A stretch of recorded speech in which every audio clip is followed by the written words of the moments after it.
Hello, beautiful souls. Welcome. Today we're chatting with Jo Hayden. And Jo and I met a few months ago, and we've been meaning to talk and chat and connect ever since then, but all sorts of different things have been happening. But we met through sort of serendipity or synchronicity in Canberra. Yes. And I and Jo were there for the demonstrations, for the marches against all the infringement on, our society at the time. So we were in Canberra marching for our freedom. And I was there with a group of women who decided to sit and stay and watch all the speeches. And it wasn't really what I was interested in. So I started making my way back to the hotel and on public transport, but it was just outside the border of Canberra. So I was stuck on how to get from there. I could have called an Uber or something, but I thought, let's see what I can do. So I stuck my thumb out and nobody would pick me up. No one. I must look very suspicious. I must have looked suspicious that day, Not at all. backpack on. Tourist. I just thought you were a tourist. Well, look, something was not, but obviously it was meant for us to connect because I couldn't, nobody would pick me up. So I went into a petrol station and there was this car with, a slogan across the back. And I thought, oh, I'll ask this person. And it turned out to be Jo. And so we had an instant connection. And so to meet somebody that is on their own inner journey, their own spiritual journey, just sort of, at a gas station, at a petrol station in Canberra, was very funny. So we talked for the next half an hour while you dropped me off, and we found out that we have a common interest, and that is light language. Yes. But there's so much more to Jo, and you're actually do hand analysis. Like I've heard of palmistry, but what actually is that you do with the hand? First off, thank you for inviting me to talk about it. Hand analysis was a system developed by a gentleman called Richard Unger in the United States. He looked at 60,000 handprints from 1974 onwards, and he developed a system where you can identify what the soul's purpose is, like through the fingerprints alone. Not just the hand and the line interpretations, but the actual fingerprints. So it's very specific, and there's 4 schools: School of Love, School of Wisdom, Peace and Service. And you can be one school or you can be a combination of schools depending on the number of fingerprints that you have that puts you into this certain schools. And I'm an ex-criminal intelligence analyst, so I'm very left-brained. I'm very, I want evidence. I want to, and I've looked at palmistry for years, over 30-something years. I got involved in palmistry because some gentleman told me that I had a really bad love life, like bloodline, and like my love life was disastrous. And I'm like, how do you know that? The money, he was right, but I was like, what line on my hand told you that? So, and over the past 5 years, I've done probably 2,500 readings now, and I cannot prove this system wrong. I've tried, because I'm really very much about making sure that the information that I'm giving to people is correct and that I'm steering them in the right way. And this isn't psychic information. This is actual scientific evidence. So it blows me away. Even today, every reading I do, when I say what school they are and then I tell them about what that school means, and I'll say to them, does that align with you? Does that resonate for you? And they're like, yep. And I'm like, wow. I don't know you from a bar of soap, but I've just nailed your challenge, your specific challenge. And some people have a lot more challenges than others, and some people have a lot more gifts than others. But each soul I see as being very heroic for being on this planet, especially now. So it's a really, I'm fascinated by it. I haven't grown bored with it yet, and I hope I never do, because the lines and the fingerprints the fingerprints never change, but the lines in the hands do, depending on what's happening in your life. Well, for anybody that's familiar with fractals, this is why this holds true. That when you go further and further into a fractal, it's a repeating pattern. So it's like that the tips of your fingers or your hand is a deeper part of the fractal of your entire life. And so it's, you know, nature and that sort of concept is reflective in why you can read somebody's hand, that it's the microcosm of the macrocosm, it's the fractal of the whole. So how did you get into it? It was reading that book. Well, no, I got into it because of that gentleman saying that my heart. Oh, right. Yes. Yep. And I just started buying books on palmistry to try and prove this guy wrong. And then I read one book said that my heart line was the prostitute's heart line. And I was like, but I don't charge anybody. Like, silly thing. If I'd have known that, maybe I should have. Maybe that's what I should have got into. And it was just this constant, I wanted to see other people's hands and compare it to my hands. And what ended up happening is I'd look at people's heart lines or their love lines and I go, well, you've got a really good line. Like, that's really consistent and you make decisions really quickly. And, you know, like, and I was interpreting other people. And over the years, I did it as a kind of, like, I'd go into hotels or nightclubs or whatever it was. And if I was getting somebody who was sort of masking how they were, I'd say, can I have a look at your hand? And I'd look at lines on their hands and I'd think, I know what sort of a person you are. And it became a bit of fun, I suppose, on the side. But then back in 2015, I heard of a lady come out from Zurich, and she was talking about hand analysis and how you could read the fingerprints. And I'd never heard of anyone interpreting the fingerprints before. Right. So I went, I want to do this. And it was $1,500 for the course, and I had no money. But I had a tax check coming in for $1,600. And I remember saying to my husband, I really want to do this course. And he goes, we've got no money. Like, we need the money. And I went, no, I need to do this course. And I rang them up and said, listen, the check's in the bank, but it won't clear until Monday. But the course was on Friday, Saturday, Sunday. And they agreed to let me do the course and then pay them the money on the Monday, which was wonderful of them. And that began my journey into hand analysis. And then I found another teacher in America called Kay Packard. And I signed up for 12 months with her. And we ended up having to sell our house.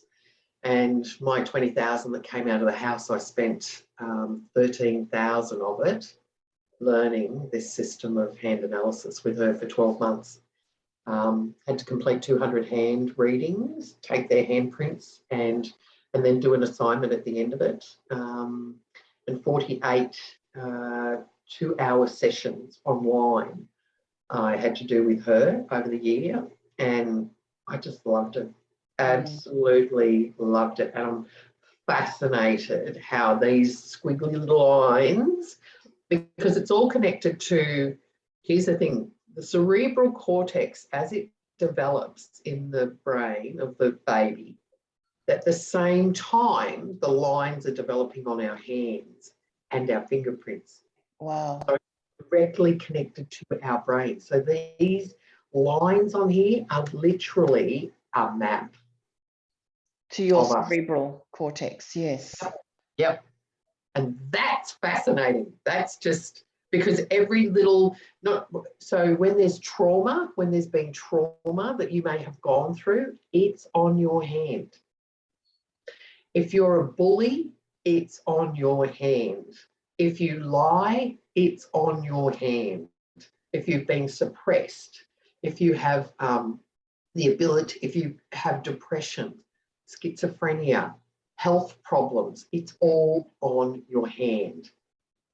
it's just literally a roadmap of what you've gone through and what may be coming up for you in the future. But I don't focus on the future. It's more about what you're doing now. But if I see health issues, I will bring it up. I will bring it up. So you said that you've done it for some children. Yes.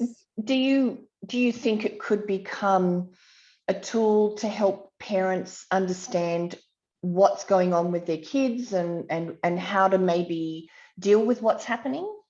100%, 100%. It's hard to do the reading in front of the child if the kid is young, because this is so deep. Like, it really does go into the psychology and the, I suppose well, I'll give an example. I remember there's a thing called a whirl in the Venus. The Venus is our pleasure zone. There's a zone around here with the thumb area.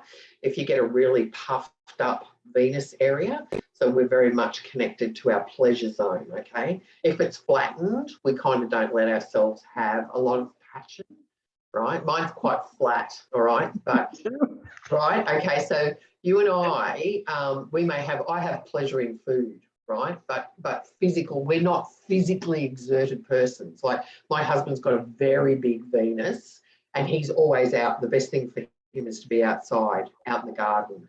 Whereas I'm an inside kind of person. I love being out in nature, but I'm very at home being inside, so mine's quite flat. Well, this family had a whirl in their Venus zone, and this is like an addiction whirl.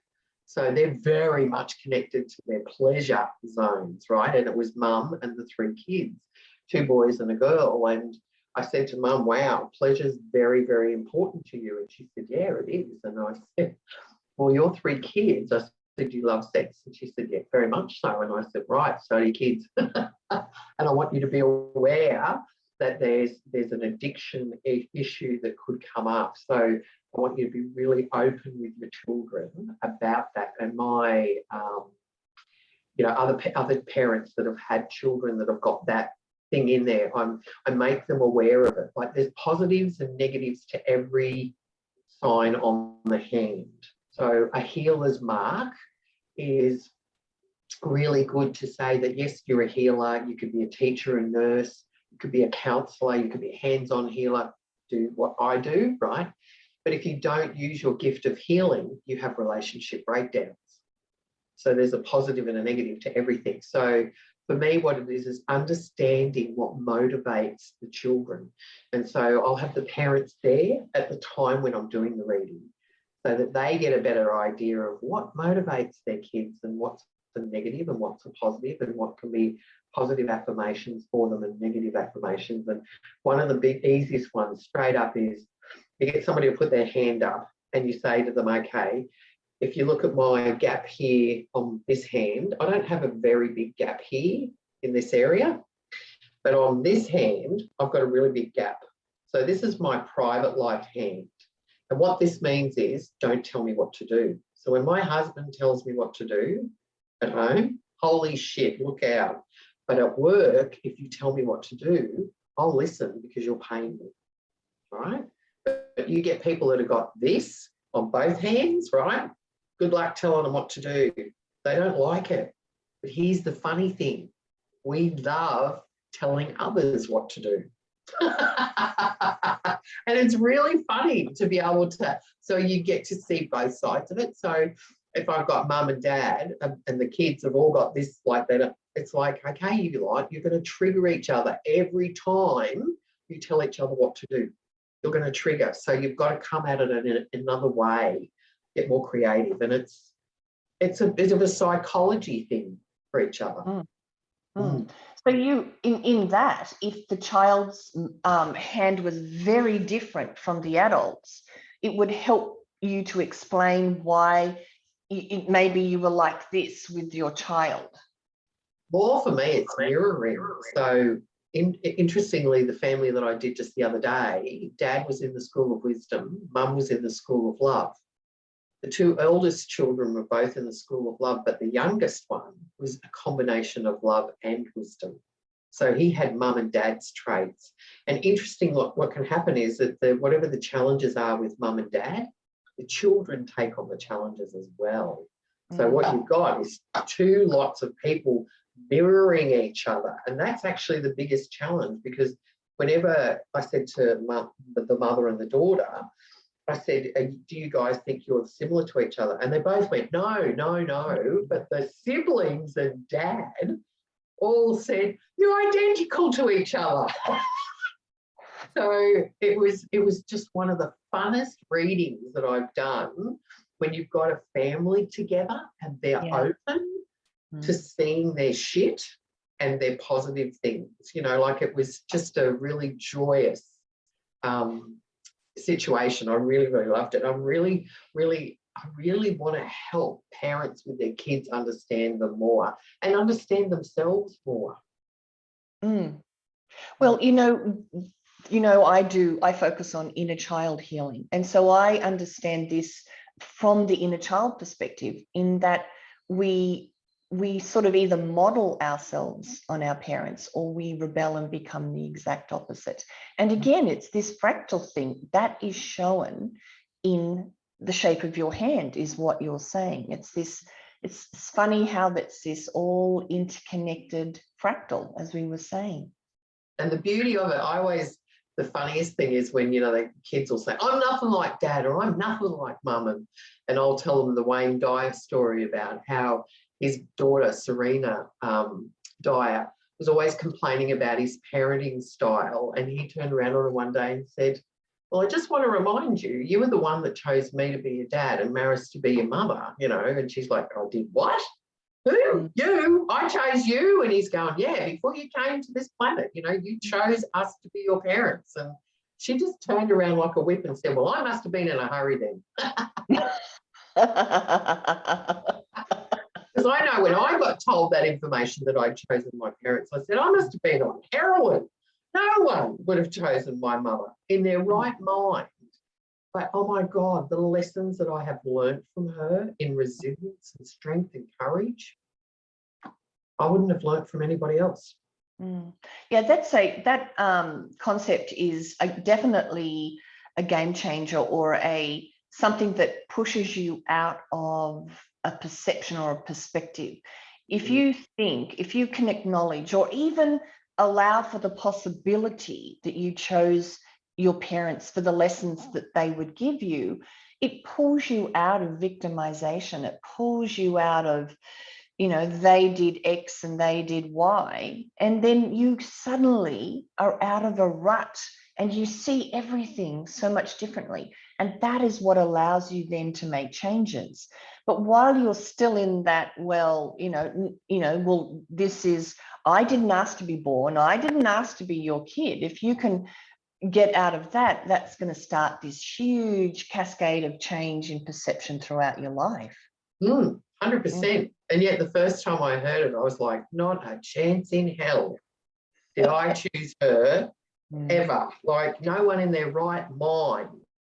But now, 20 years down the track, I've forgiven and I'm grateful, because I wouldn't be half of the resilient soul that I am without her. So, well, it is said that parents or people that cause the greatest conflict or friction to other people have actually taken the most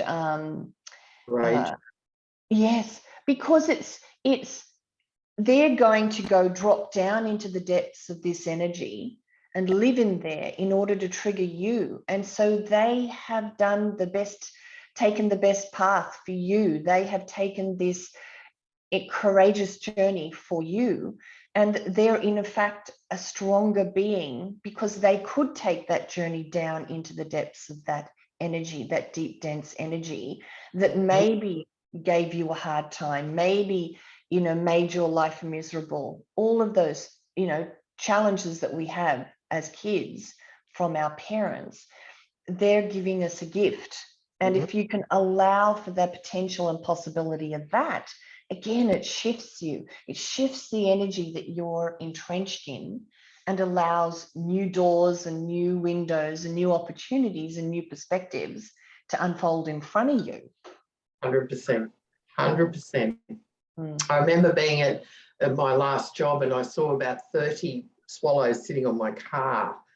I was like, why are they sitting on anybody else's car? And in my mind, I was like, that means something. And as I acknowledged it, the next thing they flew towards the window and then flew off. And I was like, hang on, there's a message here for me. So I closed my eyes quickly and I said, all right, Spirit, what's the vision? What have you got for me? And all of a sudden it was myself and my mother on the other side.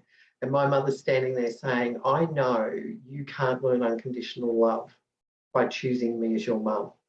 And I looked at her and I said, bullshit. And she said, you can't. There's no way. I'm going to be your greatest nightmare and you are not going to be able to achieve it. And I put my hands on my hip and I went, really? You're on. And we shook on it, right? And then I came out of it and I went, no way. My mind was really grappling. That can't be true. And I walked out into the tea room and one of the ladies there was talking to her about it and said, oh, I've had this really weird thing just happen. And as I was talking, I looked out the window and I saw 2 rabbits coming towards the building that we were working in. And it was the middle of the day and we'd always see them in the afternoon or, late in the afternoon or early in the morning, but never in the middle of the day. And to me, rabbits are all about psychic connection, right? And I'm like, oh my God, that's a sign that what I'm talking about is real. But of course, me being me, as I'm leaving work that afternoon, I said, I don't believe you, Spirit. I don't believe that what I saw was real. And you need to give me one more sign, one more sign. I want a sign. I want to see an eagle on the way home. And as I'm going down the road off the property and I turn, I see this big bird fly from one tree to the other and I'm in my head, no way could that be an eagle. And as I get closer to the tree, the eagle flies down straight over the top of the car. So there's no way I was going to miss it, right? And I'm like, shit, I did do it. Oh my God, what I saw was actually the truth. And so I grappled with that for a good 12 months. I really grappled with that. But then I realized that my ego was so strong that what I saw me doing on the other side was the truth. And I just had to get to a place of acceptance and peace and forgiveness towards her, because I still wanted to blame her. I still wanted to play the victim. And I've got there. I finally got there. So, and I'm 60 now. I'm a bit of a slow learner. I know it can take, like, even I was saying on one of my recent videos, I've been on this inner journey for 35 years, and yet you still get and uncover the next layer of the onion. And, and I know some people who believe it will never end. God, I hope they're wrong. Me too. I think at some point, obviously, we will move beyond that, that swing, that polarity. We will move to that place of oneness, but I'm not sure exactly when. I wonder whether it'll be in this lifetime for ourselves or whether it'll be the next lifetime. Personally, I think I've got a bit of a belief that our age group, the older of us, are here to help shake these foundations of this shit system that we've got into a much better realm for our children and our grandchildren, so that they can bring through the new world, the new light, the new energy. And I'm quite happy. I've met a number of people in Canberra that kind of said, this is the hill I'm prepared to die on. Not that I want to, Control-Alt-Delete. I don't want to actually die fighting for this, but if it came to that, I would, because I really believe that the future of this planet depends on us breaking the current system that's trying to crush us all. And I think the people are eventually going to rise, so that we don't have our children and grandchildren going through this. And I don't have any kids of my own, but I think about all of the other children that are here, and I love the little souls. They're all awake. They're all psychic. They've got inbuilt bullshit detectors, these kids. You try any of the old paradigms with them, mate, it does not fly with them at all. And I love that about them. We grew up with children will be seen and not heard. Try and run that by a kid these days. Well, I've always known, like, I don't have any children, but I've always known that kids, as you say, can detect bullshit. They can detect when you're pretending or, you know, not being genuine. And I knew that I've always been a little bit sort of not leery, but, you know that kids know more than me, that kids perceive more than me. And I always thought I'm an open book to them because of their inner knowingness, their inner connection. So I've always looked at them very differently. I see them as not as, you know, inconsequential or just not, you know, that phrase, be seen, you know, and not heard.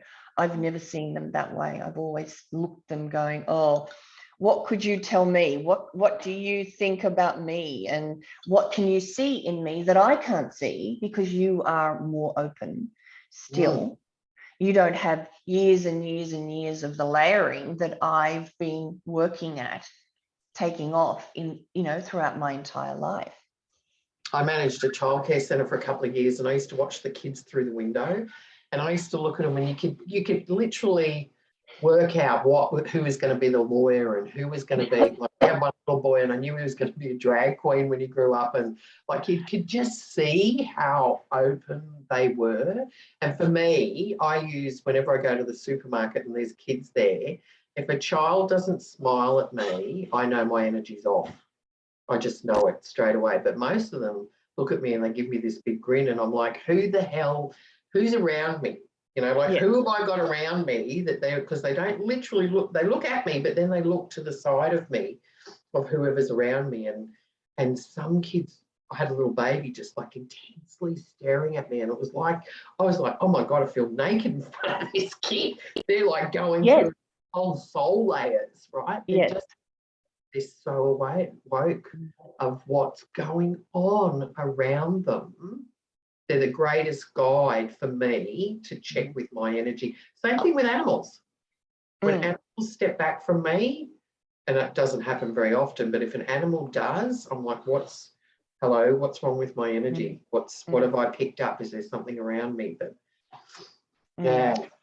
Well, when what I say with my light language is that who is in front of me can determine if it comes out and what comes out.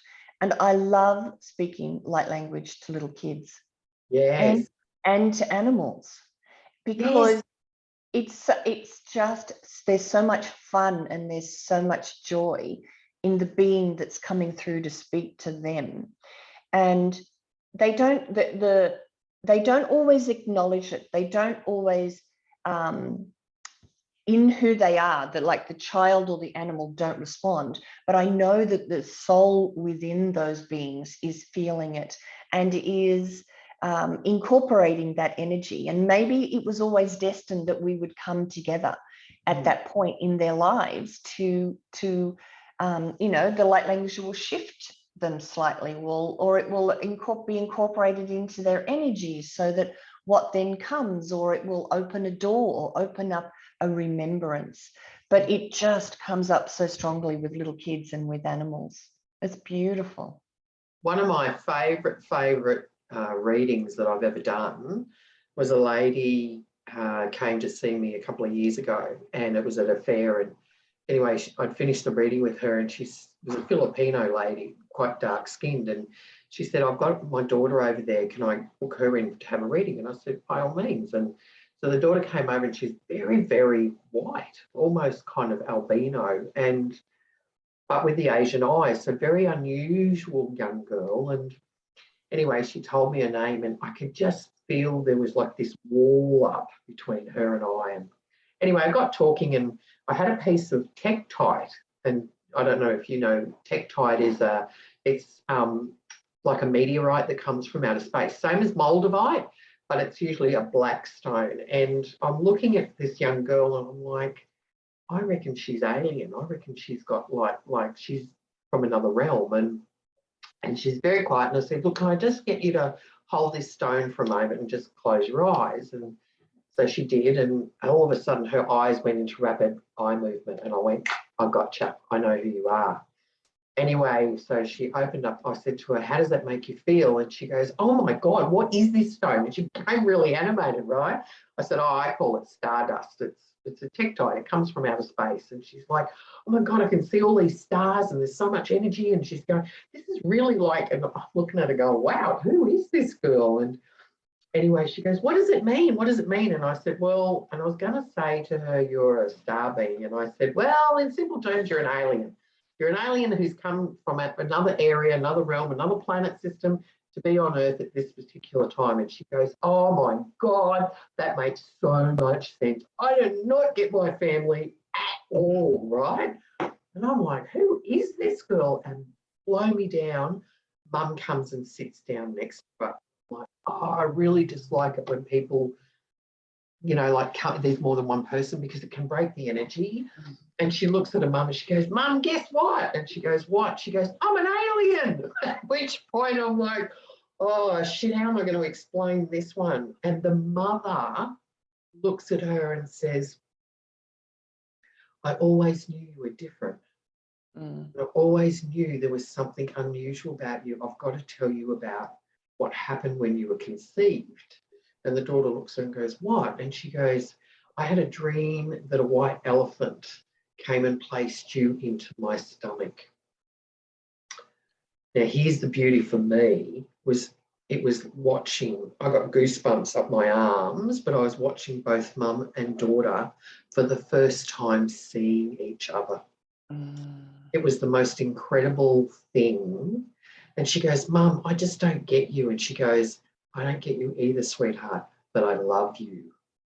And I said to her, she's got a fingerprint that's called a composite well, the family fingerprint, which means she's going to come and go, and you just need her to have that freedom.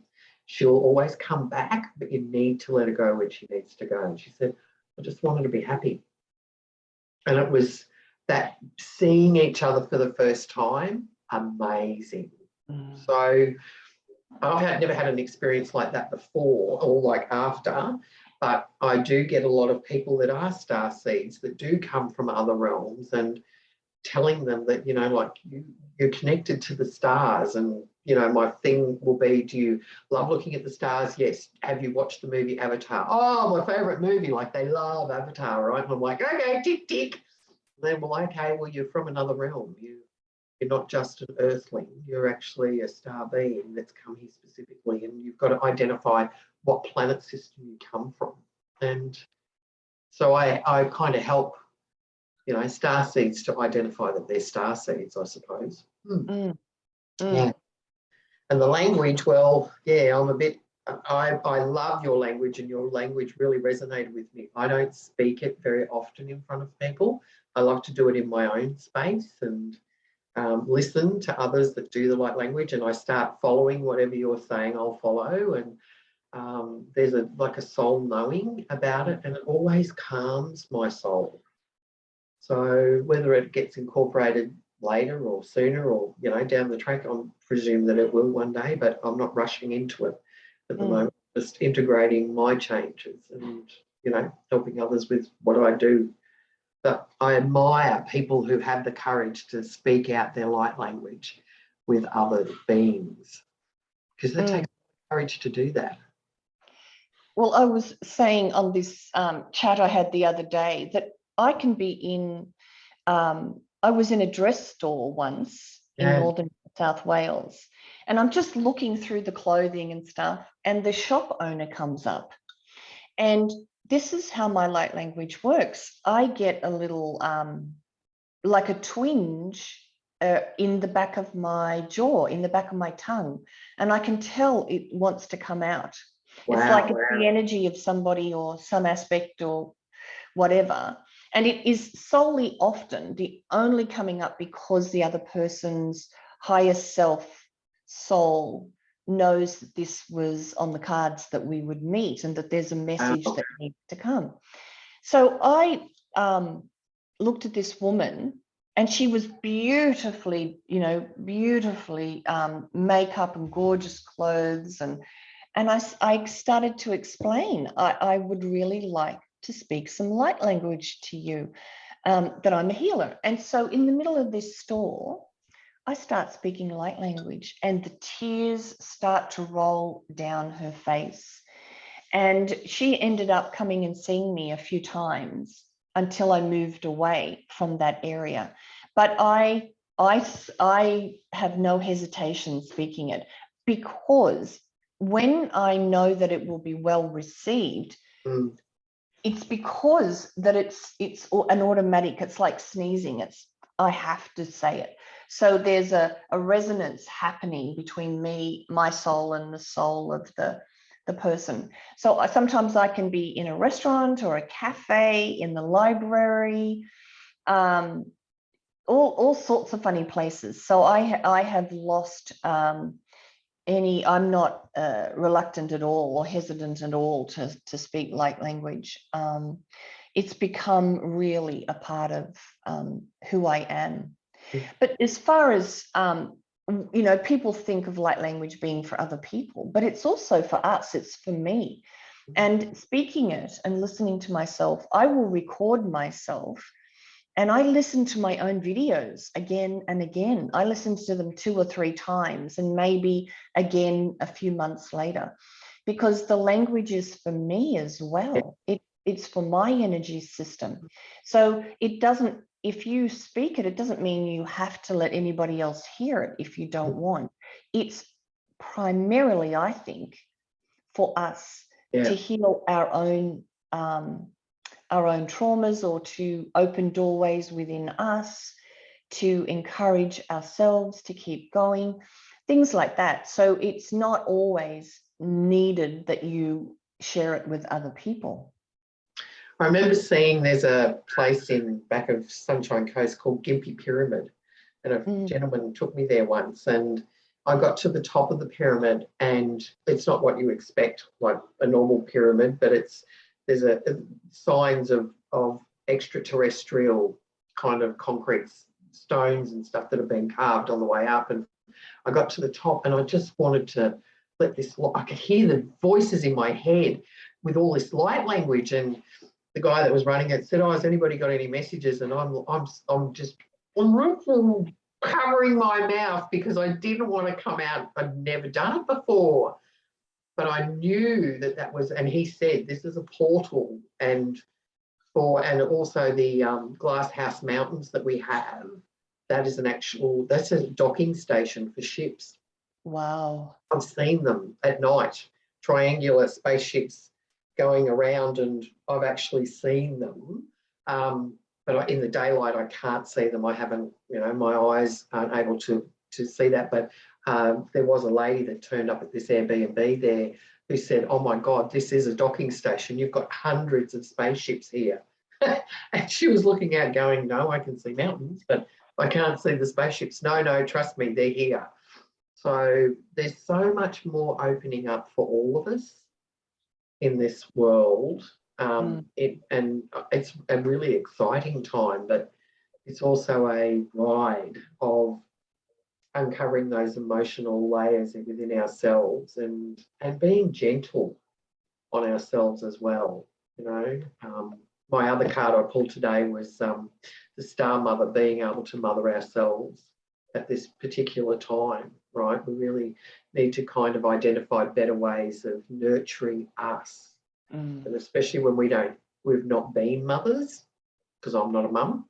I've got a fur kid mum, but not a child mum. And so we have to learn those better ways of being able to look after and nurture ourselves. Yeah. One of the cards that I pulled for this morning's reading was the grandparent card.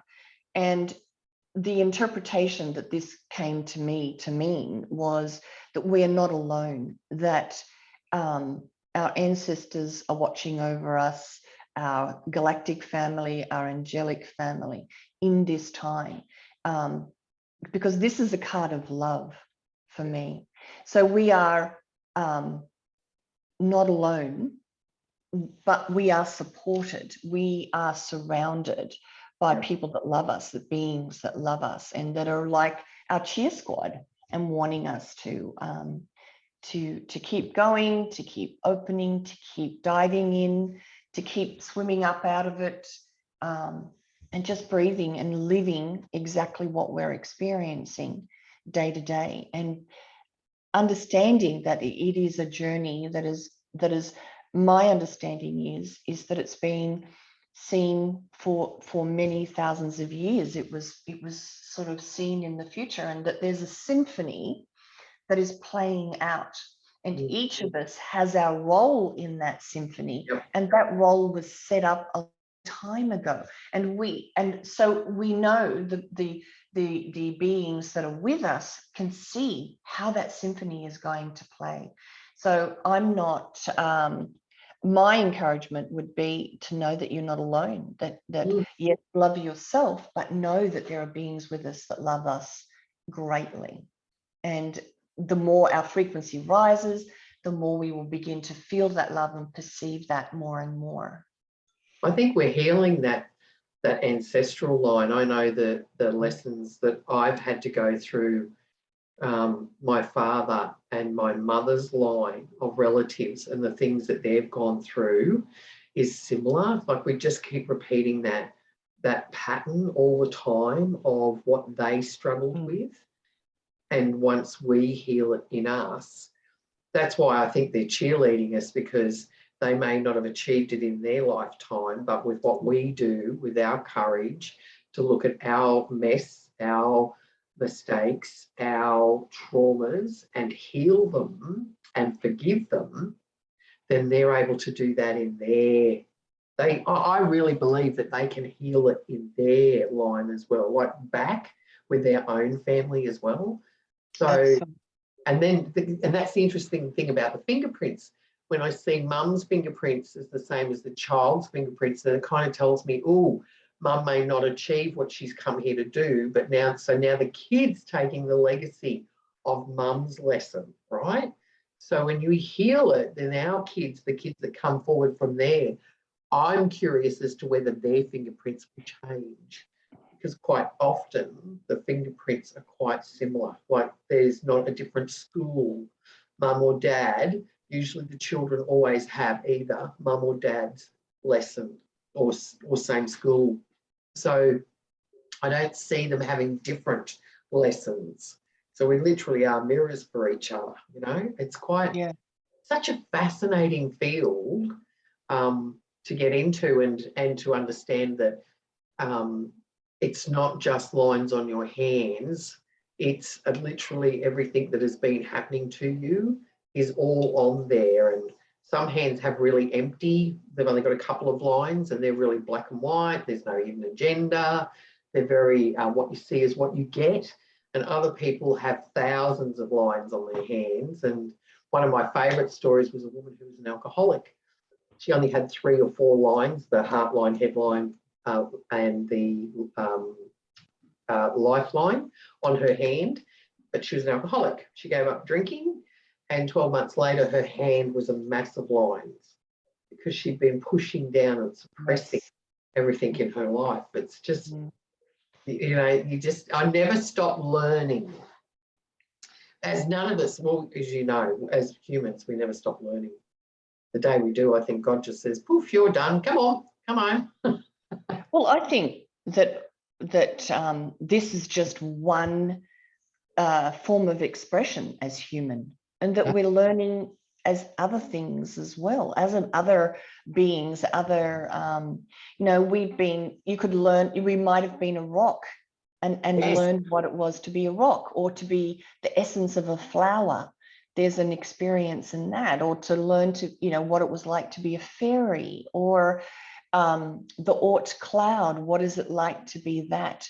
I think that we won't ever stop learning. I think that if we don't stop learning and experiencing, then, you know, like you said, poof, it's gone. So we continually are growing and learning. It's just that we particularly are stuck in some difficult crap.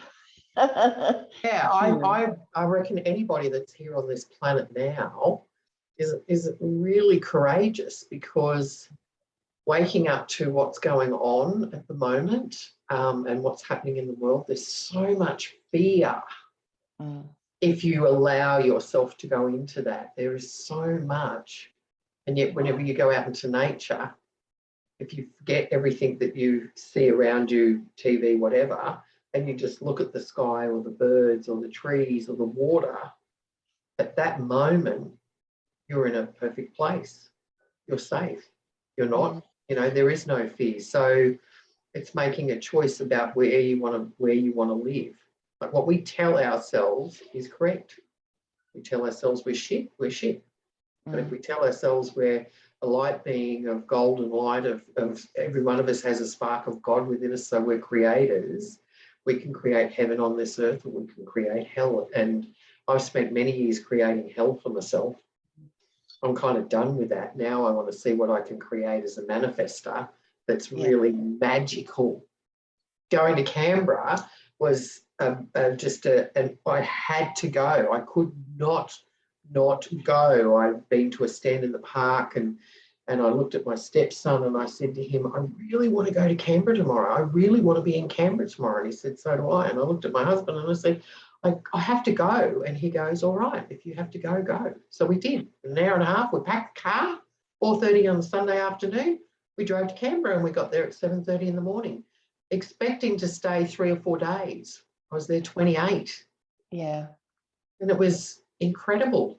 And it was a way of, there's such a connection of people in this planet that march on the 12th. Because I swear to God, there was well over 1 million people there on the 12th. And those people all went back home. They were seeds to plant in wherever they had come from to create this network of connection of people who are going to hold the light. Yeah. Exciting. And step into their power. Exactly. Step into being the lawgiver within their own lives. From their hearts. We're all open wide from our hearts. How much courage do we need to have to keep those hearts open? Yeah. It's just, it's an incredible time to be alive. It is. In the energy currently, I'm feeling really great. But on those days when I wake up and I go, today I'm just going to have me day. I'm not going to work in with the rest of the planet. I'm just going to zone out here in my own space and rock, healing whatever shit's come up, because we're human. Yeah, that's right. That's right. Well, any final words? We're going to finish up now. What wisdom could you impart? What would be the most important thing that you could tell people that watch? Never, ever, ever, ever, ever give up on yourself. Never. Honestly, I've many times I've wanted to, a few times I've attempted to, but at the end of the day, we came here knowing that we could achieve whatever it was that we came here to do. So I'm here to be a healer, and that's what my journey is. So being law enforcement and aged care, childcare, whatever, never lasting in any of those careers because that wasn't what I was meant to do. I'm here to be a healer, and my greatest lesson was paralysing fear of rejection from the family, and that's exactly what I went through. I'm here to be of service, and that's what I'm doing. Now that I'm there at the age of, I've been doing this since 55, the last 5 years professionally, I love what I do. Yeah, I don't earn as much money as I used to, but then I don't need to anaesthetise myself either because I'm doing shit work. Like I'm doing what I love to do, what is my goal. Never give up on yourself in finding what you've come here to do, share or give to others. And you're stronger than you ever, ever could imagine. We're not alone. And then we meet awesome people out of the blue that we connect with. Yes. Yeah. Look, I would always encourage people to reach out and talk to like-minded souls, find your tribe. It's so uplifting energetically and makes this life flow a bit easier from my perspective. Yeah. 100%. Yeah. I want to say thank you. Thank you. Well, Take care. Have a fantastic rest of the day. And thanks, guys, for tuning in wherever you are in the world. Much love to you guys. Bye.